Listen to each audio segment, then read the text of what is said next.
Hi guys, welcome back to my talk show. Let's talk about with Richa. This is the episode 3 of season 4 and it's a little bit different than usual.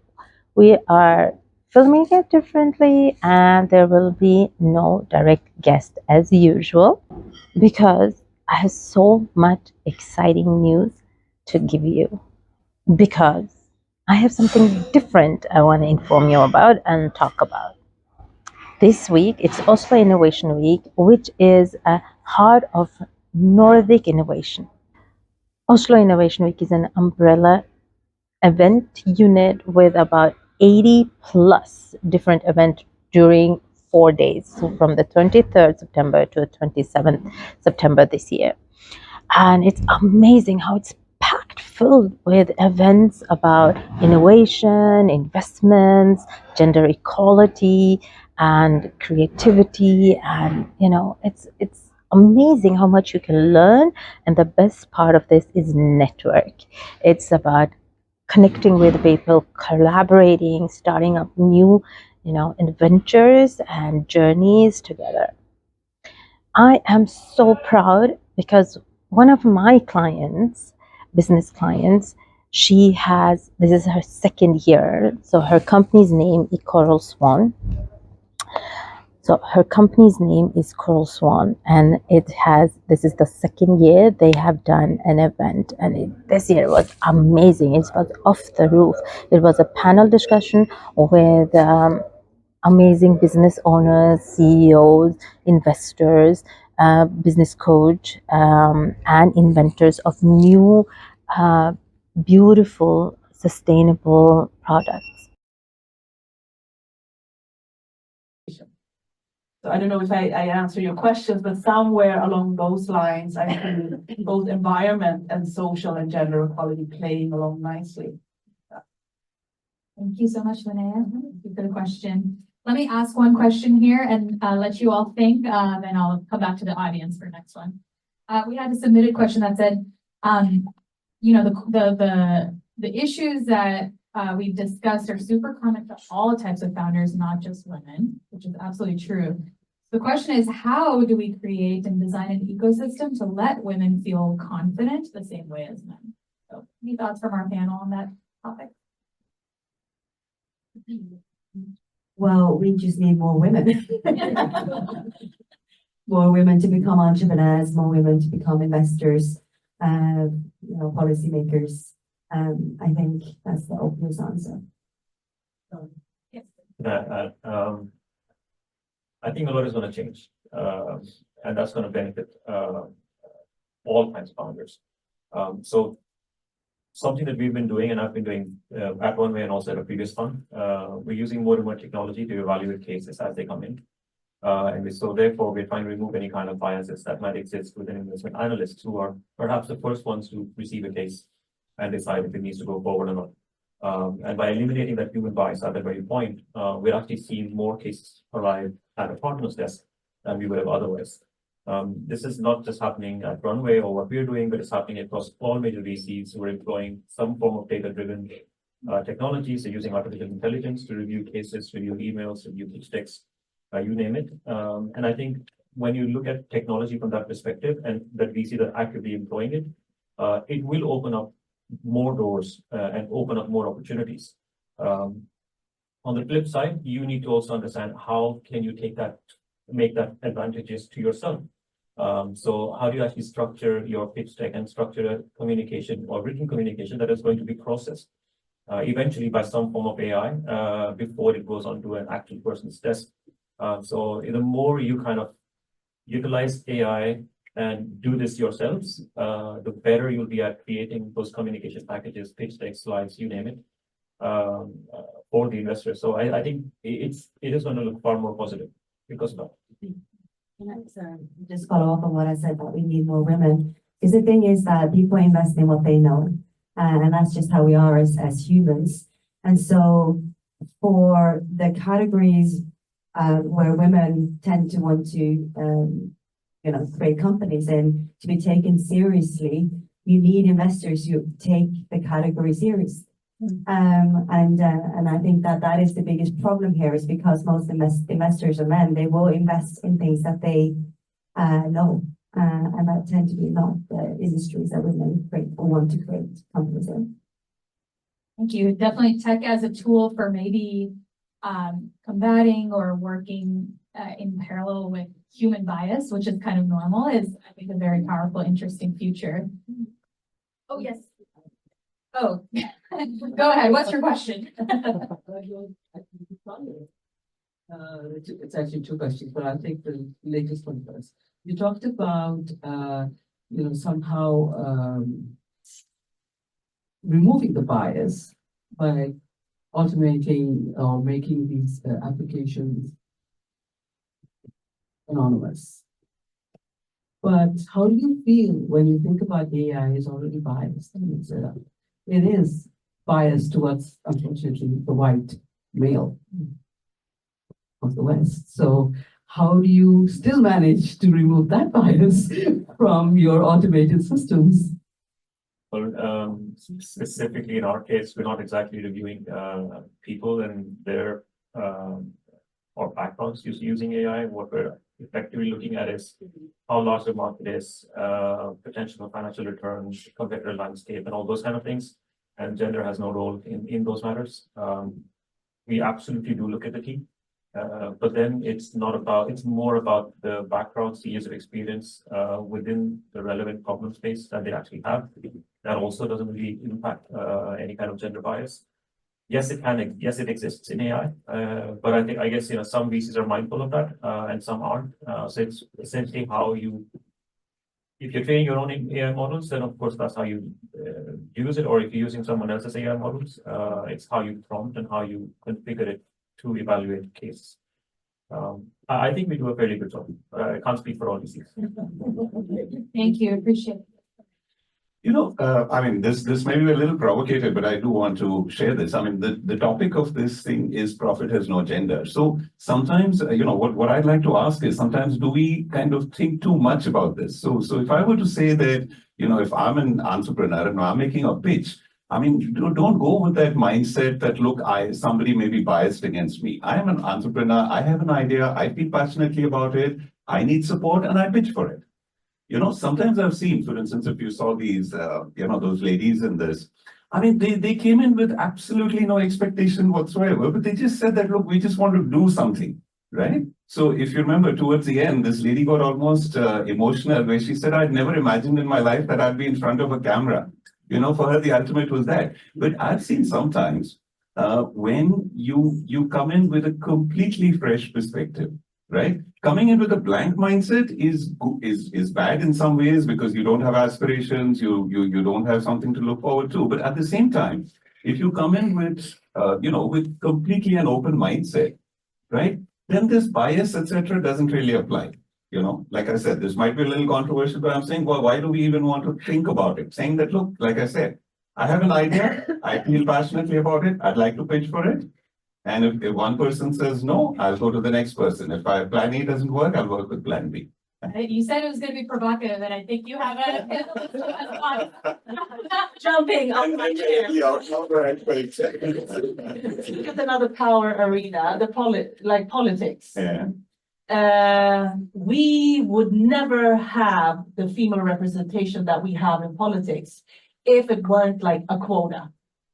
And we are in the world, Sweden and Norway, where we have a fairly good amount of women in politics. That's because we had these seats are actually for women. That's what happened. Because always, if you put a woman against a man in an election race, yeah, that's just how our societies are, built up. So we had Varannan damernas in Sweden in 1994. That's when we got a gender equal parliament. And it's the same with the European Parliament, for example. We have about 30% women there. It's because some parties or in some countries, you have a quota. That's why women are there. Otherwise, we would have 100% men there. So these are there is no one's fault. It's just like how we constructed societies. Because women have children, we have a public sector, we have a private sector, and that's how we divided our societies. So let's not be naive. Like, we have to create space for women and non-whites and all of those things. Like, we cannot see that there is no discrimination. Sorry, guys. No, no. Sorry.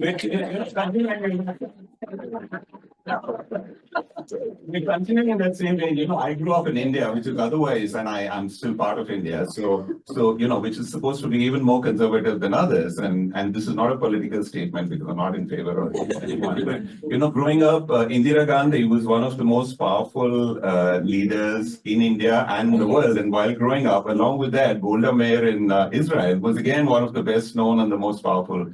So again, I guess I agree that there is some amount of institutionalization that's required. I mean, that I completely agree. And for that, it is something that I would completely support.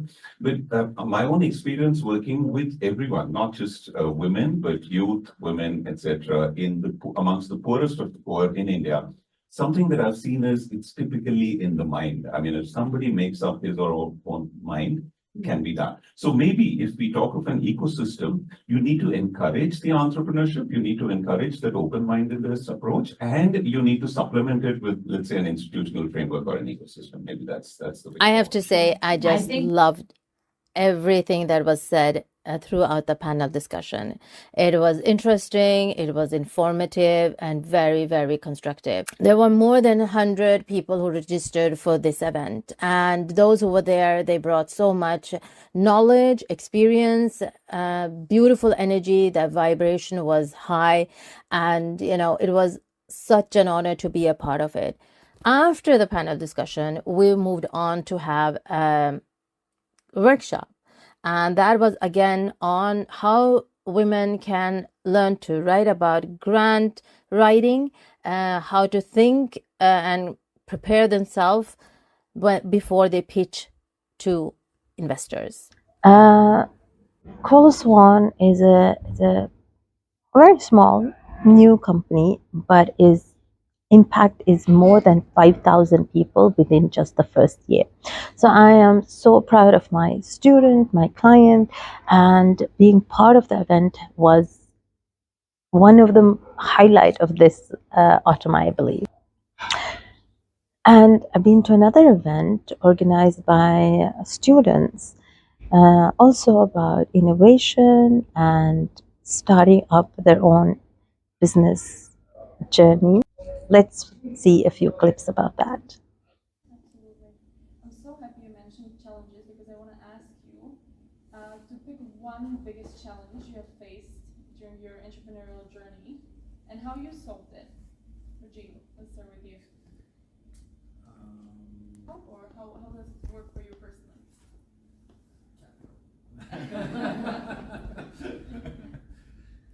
Very good question. And actually, just putting on to what Linda mentioned with yourself as a challenge. Because a lot of times you can end up in the same situation. One time it's stressing you, the second time it's not. How to overcome that, you just need to figure out how you work best and what triggers you. So in my line of work, it's mostly my end goal, the vision. The goal to be, to have enough time, resources to actually give a small. I think that's the way I've coped with it for myself. I know if I'm lazy, I know some kids somewhere is going to be starving because I won't be pulling the weights. So I donate everything from Idun Skoden has been donated since day one. So we haven't taken out one single penny from that company. Everything is donated, and I did that in order to cope with myself. So I didn't find the excuses, because I know that that money isn't coming to me anyways. So if I'm lazy, I know someone will be starving. So I think I just put myself in a position where it just forces to get to the gym, to get to the, that's one way to handle it, because otherwise I will find excuses not to do it. If that makes sense. Absolutely. So I think find something that's bigger than your own pockets. Find something that gets bigger meaning, that the consequence is if we're hurting ourselves, we can actually bear the consequence, say, it's actually hurting. But if you're causing pain on someone else, it's much harder to actually overcome that. So at least for me, that worked. We're all different people, but I know it's been working for a few people as well. Some of them. I think that's true. And I agree with you on that. It's when, you're willing to take a lot of things for yourself. It's just you're living in your little bubble. But the moment you're involving others and you are working for others, then it's both cause of anxiety and sleepless nights. I don't know the next step. But while it gives anxiety, I do realize the one thing that I do is I reach out. I go to my coaches, my business coach is sitting right there, and I reach out to anyone. I'll call my sister in the middle of the night and say, I don't know what to do. I'm stuck. I have this thing, and I need to do something. And like we've launched a microgram program, for example, and I have 11 equivalents first of my group, and I don't know the next step. And I'm just like procrastinating, and that's causing me sleepless nights. And then I call my coach, I call my sister, I call my conversation partner and say, what do we do? How do we go next? What do we end? It helps to reach out and be open that you're struggling at times and that it is actually. But I love the fact that when it's bigger than you, then you will find a way. That makes sense. It's not always you get the board on board, but that's a different set of problems. Too many chefs in one Shareholders and board members. No, I agree. I think a strong support system is very good in the long term, especially when you have sleepless nights or stressful times. But for me, I think I find it's a bit of both also. Causes the stress, but also causes so much happiness at the same time. But how I deal with it is usually remembering my why. Why am I doing it? It's very important to have a strong why. I feel like not a superficial why. Like how people look at me and blah blah. It's like a true passion for it. And when I do that, I can work like 14 hours. Like I do a lot of heavy shifts. Like today is technically would have been 14-hour shift, but then I asked them if I can take 3 hours off, squeeze in some time here and there. But it's remembering why I do it. It helps me a lot. And when I wake up, sometimes in the middle of the night, I'm like, oh, sorry, I don't want to use. Sorry, I have a lot of stuff I need to do, this and that. Like mind starts rushing. How I kind of focus on it is either just focusing on what needs to be done and then doing it one thing at a time instead of stressing myself on one. I think we can hold ourselves back when we just focus on all the issues instead of just focus on what we can do one step at a time and just keep dissecting it basically. Obviously that's my way around it. But it's a bit of both, yeah. So from my perspective, I remember very nice saying by Dr. APJ Abdul Kalam, the past president of India, one of the most loved presidents of India as well. Dreams are not something which you get while you're asleep. Dreams are something which will not allow you to sleep. Yeah. So I think if you're able to have that as a passion, anxiousness, and these are all smaller things. Anxiety will be there, whether it is in business, and I'm sure it will be there in personal lives as well, right? So whether it is your family, your friends, the things that you want to do, you don't want to do, a lot of things can cause anxiousness. But if the dream is there, right, I think they'll be a smaller, they'll look like small bumps rather than obstacles. And I also second what you mentioned, that a problem is a problem when you look at it as something which is insurmountable. Always, if you are able to try and look for a solution rather than the problem, I think half your problem is solved. So any anxious moment or any problems which can cause that kind of anxiousness, just see that the Problem is, I mean, the solution is accepting that there could be a solution to a problem, irrespective of how great or how insurmountable that problem might look at that point of time. So break it down. Yeah. I used to say that to my children. A problem is not a problem Yeah, unless there's a solution, and there will always be a solution. No excuses. So it's a problem. That means there's a solution. Yeah. Now go find it. It's very, I mean, Buddhist view, it's like, if you can do something about it, don't worry. If you can't, don't worry. I have a last question for you so that everyone else can ask too. I don't want to Yeah. steal all the time. I would say, for me, success is reaching to where I want to reach and making sure that everyone around me is also, whoever helps, basically, also part of the team and everything, gets everything that they also want from life. And then at the same time, I would say then sharing all that knowledge is very important for me. Then I would consider myself successful. I would say semi-successful. But like almost selling out like Rockefeller in Oslo, it's super cool. And it's like a stepping stone in success for sure. But yeah, for me, I would say like success is kind of sharing the success for me in the way. Yeah. And what did you do that you managed to get there? Because a lot of people, they just wait for the right time. Yeah, And I think- you are doing it. So Yeah, I think like also like how I said with how I deal with problems, like breaking it down. It's also starting smaller. So Okay. it started at 300 capacity. Then I was like, okay, this is cool. I understand the scene, do it a few times. But let's try 500. Let's do 700. Maybe let's do 1,000. And then now we might do 2,000 in India. Let's see. Yeah. But yeah, I would take it that way. Or that's how I measure success, I would say. yeah. But money is very helpful for sure. So I learned this very early in the entrepreneurship journeys that having success measured in small bits keeps you going a lot further than having a big goal, which is going to be like a carrot hanging there and you're just running for ages. And I think it's very important to have those small goals and to celebrate them along the way. Because once you start doing it, your teams are joining in and their teams are joining in, and suddenly you have the whole corporation with it. That's when you create something powerful. And for me, I think success is more reaching those small summits rather than the big height, because the big height won't be there unless you can celebrate the journey there. So try to not only have monetary goals.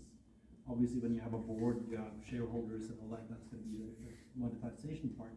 But also try to have small achievement goals that you can celebrate along the way, either if it's the teams or the employees or yeah. So for me, those small achievements are success rather than the big.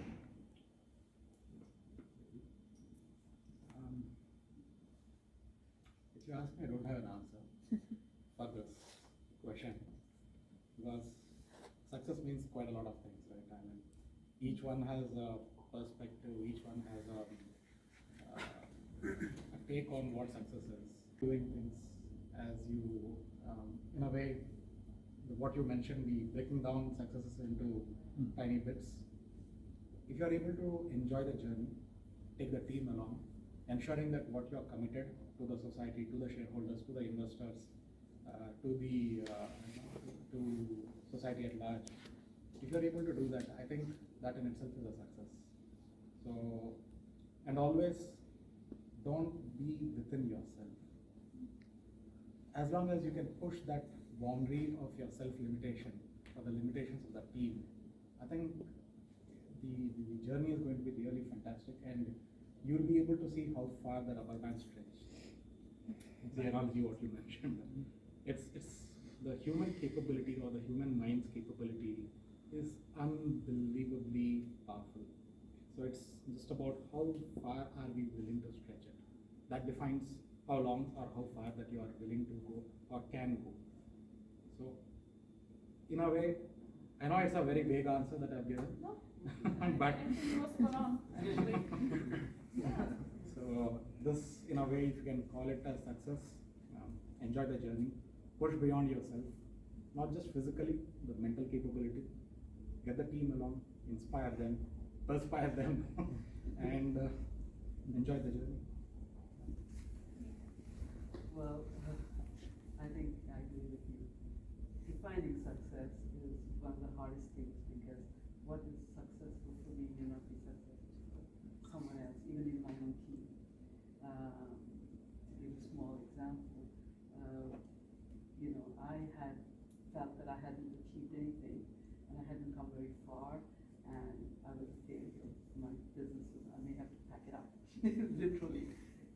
Of course, it didn't make any money, but I still felt I had to pack it up because I wasn't successful. And then one of my team members wrote down everything that we had done, all the small wins that we've had along this journey. And within a very short period of time, 6 months, I had done all these things, made them happen. And I realized, oh my goodness, I have forgotten to celebrate the small little wins along the way.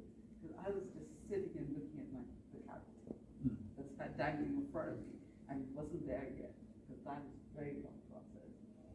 And for me, I think when I think about success, I often go back to the process of learning. A number of times I fall, and a number of times I keep getting up gracefully. That's very important for me. That, I think, is successful. Every time I'm able to smile, every time I fall, I get up, I say, I have learned something, and I take the next step. And fall again. It's okay. But that for me is successful every time I'm able to get up. I'm successful when I know that I have my back. Someone's got my back. An amazing week ended with new collaborative partners, more knowledge, more fire and passion to make a bigger impact to make the world a better place. Until next time, be kind to yourself and to others.